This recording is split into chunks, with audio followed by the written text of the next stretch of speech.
Hi, welcome back to my channel. Super happy you stopped by. Get your reusable water bottles out and let's have a chat.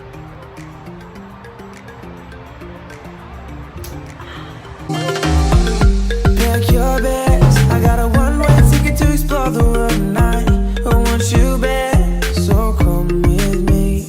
I'm here in Hawaii. It is like 80 degrees today. We don't have air conditioning in this house.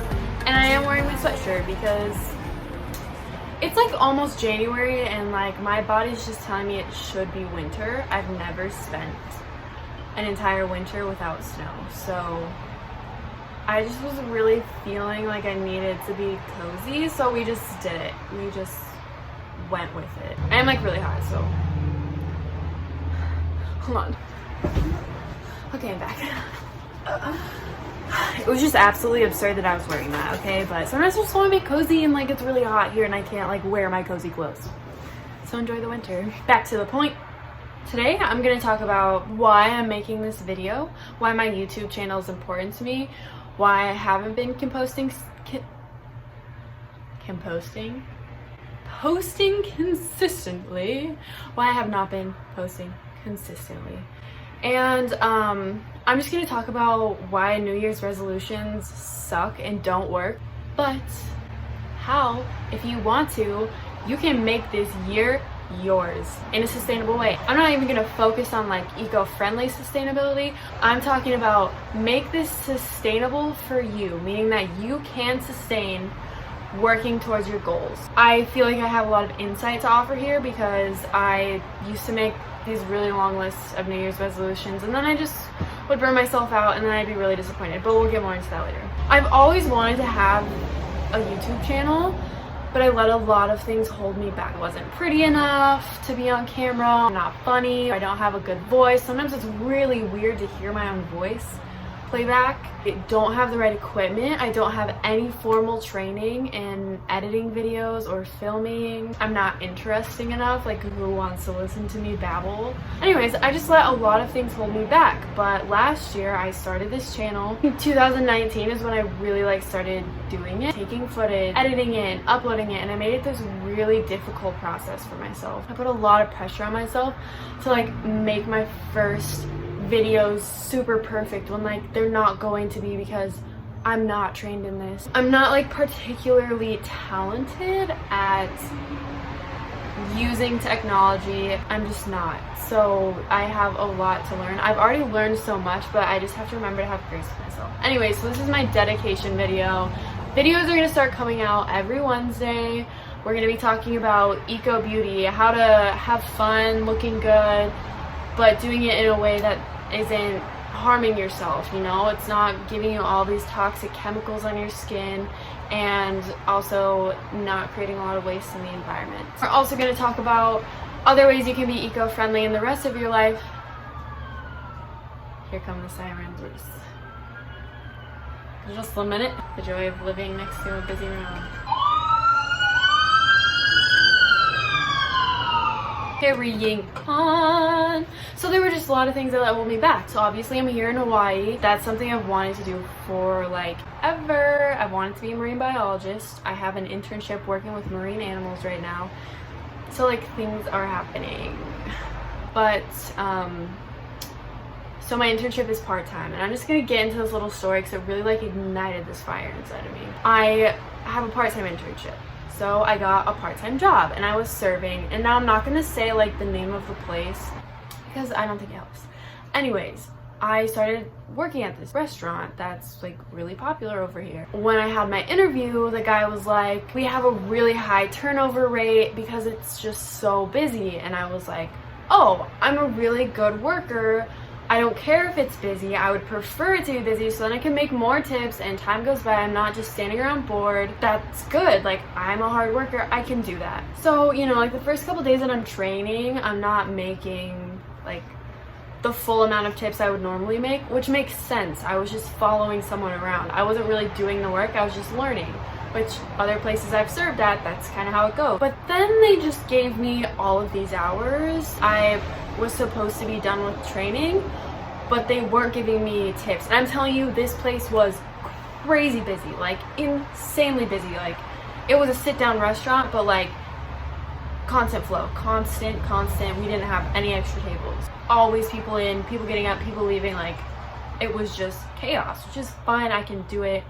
And I was doing really well, but then I was only getting like $20 in tips. And also, I forgot to mention, there were a lot of red flags here.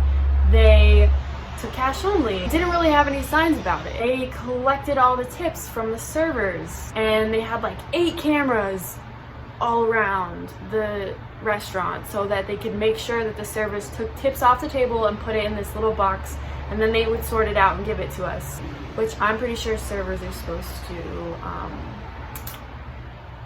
be the ones dealing with their tips.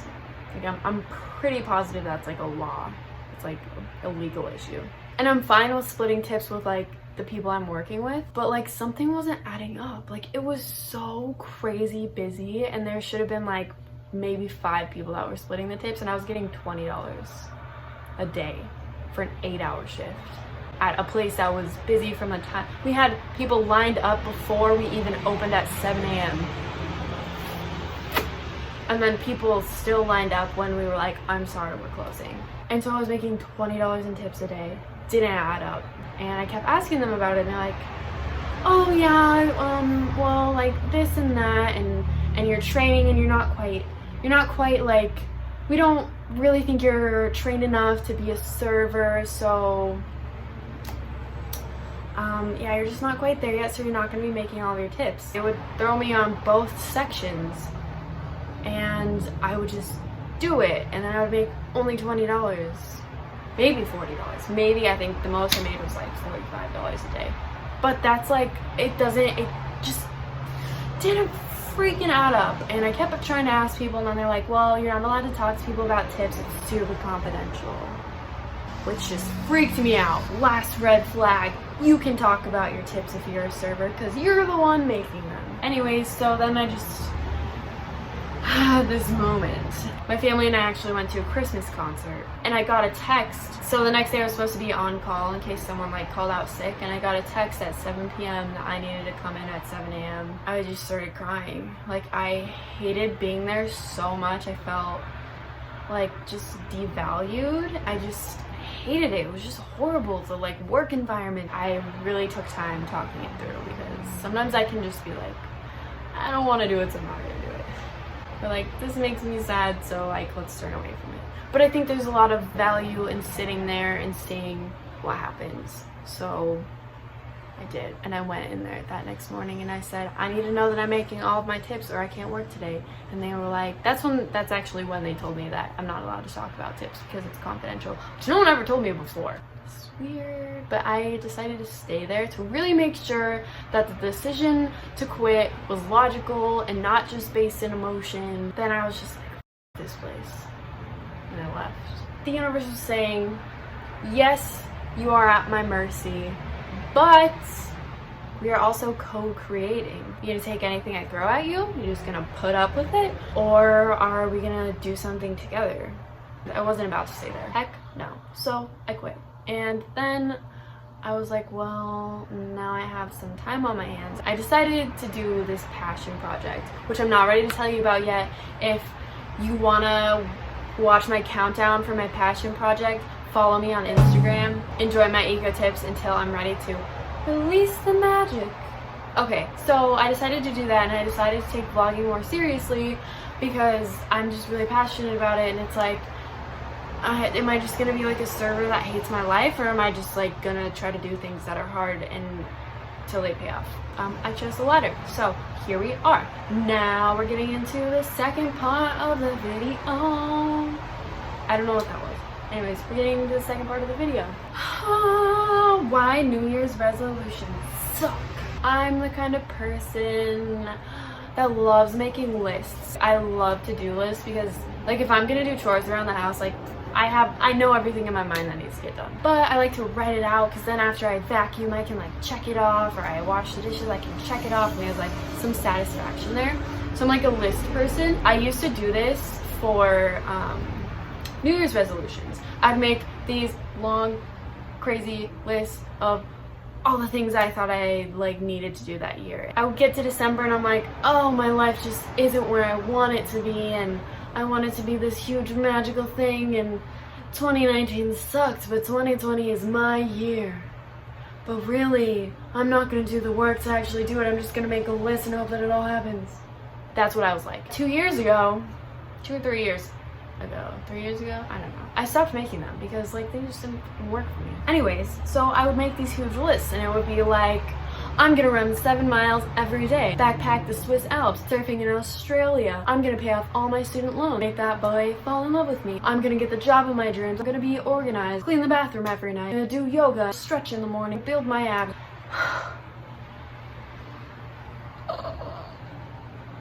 Yeah, and I would just get so weighed down. I'd like just feel all this like excitement until like New Year's Day came, but I would like still kind of have the excitement, but I'd have like this ambition. I'm like, I'm gonna go for it. So I take the first thing on my list. I'm gonna run 7 miles a day. I would just go for a run, and then I would get like half a mile out there, and I'd be breathing really, really heavily. My body would hurt. I wouldn't be able to go much further than like half a mile because I had never run before.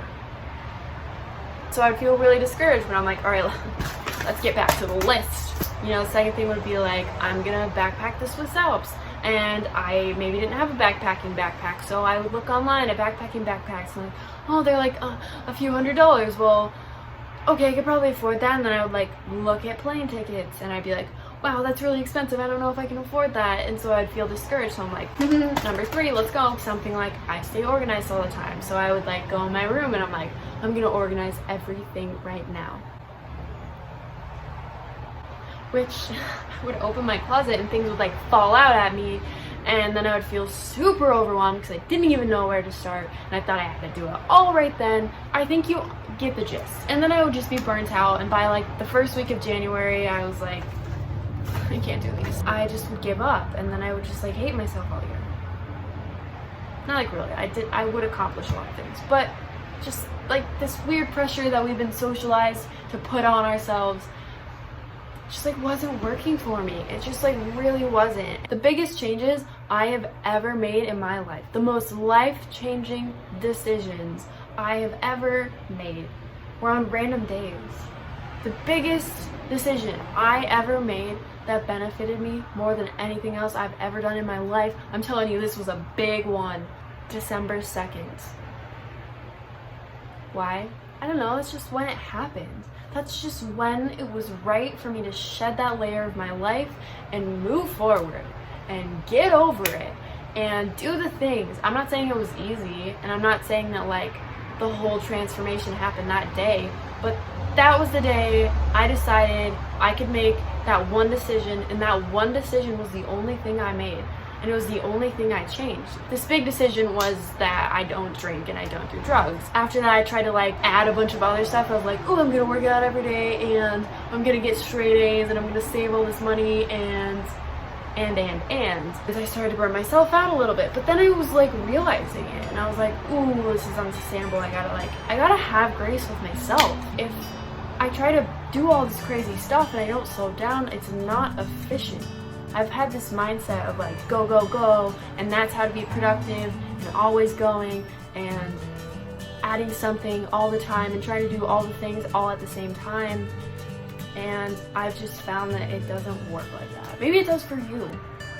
Maybe it does. But I've seen for me and a lot of people, it doesn't work like that, and we burn ourselves out, and that is unsustainable. Burning ourselves out isn't good for us. It's not good for the people around us. It's not good for our goals, and it's not good for the planet. If your resolution this year is to make your life completely eco-friendly, and in January you try to make all of the changes in the first week, you're gonna burn yourself out. Unless you're magic. And if you're magic, I want some of that. So send me some, please. But just in my experience, if I was gonna try to do that and I try to do it all at once, it just like wouldn't work. So my model is day by day, and I make changes randomly as they come up, as they see fit. Now, I do think it's important to reflect on the year. Did I have major goals? Were they accomplished? What did I do that really benefited me now? Where can I improve? What did I learn? Just general questions to reflect on the year, maybe even the decade. We're going into 2020. That's pretty cool. I'm not telling you not to have goals, but I feel like this New Year's resolution culture is just really unsustainable. And I think it's really even proven statistically. Gym memberships increase in December and January, and then like a couple months later, it's like, whew, everyone's like, well, I don't like doing that. I went way too hard, and now I don't want to do it ever again. How we spend our days is how we spend our life. So I got this format from the 5-Minute Journal. It's super awesome. I would recommend it to anybody. It's just amazing. But basically in the morning, what are you grateful for? Just write down a couple things. And then 3 ways you're gonna make today great. Only 3 ways, and these aren't like, I'm gonna run 7 miles even though I've never run before, and I'm gonna organize my entire bathroom, and I'm gonna get straight A's this semester. They're more like steps that will get you to those goals. So if you want to run 7 miles a day, maybe just go for a test run, find your edge. Maybe just run half a mile and see what your body feels like after. If you want to organize your entire house, maybe start with 1 drawer. Just 1 drawer today. Just organize your junk drawer. If you want to get straight A's this semester, maybe you sit down and do an assignment early so that at the last minute you're not rushing through it. Then, you know, give yourself some self-affirmations. What are you great at? Why do you deserve to improve your life? You know? Probably because you're worthy of that. Probably because you're beautiful and you're inspiring. Find an affirmation that really speaks to you. It doesn't need to be wild. You don't need to shout it in the mirror. You don't need to, I don't know what else you would do with them, but just, you know, something simple. Write it down and feel it in your heart and remember it throughout the day. At night, you just kind of look at your day. Like, did you do those 3 simple steps? What were, you know, the ways that you made that day great? Did you do all of those things? Did you add some more on because you realized, wow, I'm actually accomplishing these things and it feels really good, so maybe I can take 1 more step. And just 2 ways that you could improve the day. You can always improve. There's always room for growth. 1 day at a time, progress over perfection. We're not going to be perfect overnight. I'm never going to be perfect. I've accepted it. It's me. That's what's happening. It's really loud here. I'm really sorry for the airplanes and the cars that are going by my house. My New Year's resolution, actually I don't even have one, but I guess I'm like making this video on like New Year's, so like there's that. My word for 2020 is vision, and I totally stole this from someone else. But they're just talking about 2020 is perfect vision, you know? Don't look back, look where you're going. And I love that because I think right now where I am, I don't need to plan out a whole year. That much time is just unmanageable for me. So I do it day by day. I have weekly goals. I have long-term goals, but they just kind of sit in the back of my mind. Like, I know that I'm working for them. Have grace with yourself, but also have some self-discipline. Push yourself. Really, day by day, just take simple steps towards your goals. I can't make all the changes all at once, or I'm just gonna give up and cry and lay in my bed with Oreos, and like that's not helpful to anyone or anything. As long as you're moving forward, you're moving forward, okay? You stand still, that's when you're not going anywhere. If you don't make all your little steps every single day, that's okay. Sometimes we need to stop, sometimes we do need to be still, and that's fine too. Thank you for watching. I hope this video helped you figure out what you want to do with this new year a little bit, or how you can really like reach those goals in a way that's more beneficial than trying to do everything all at once. Happy 2020. I hope this year is everything you work for. So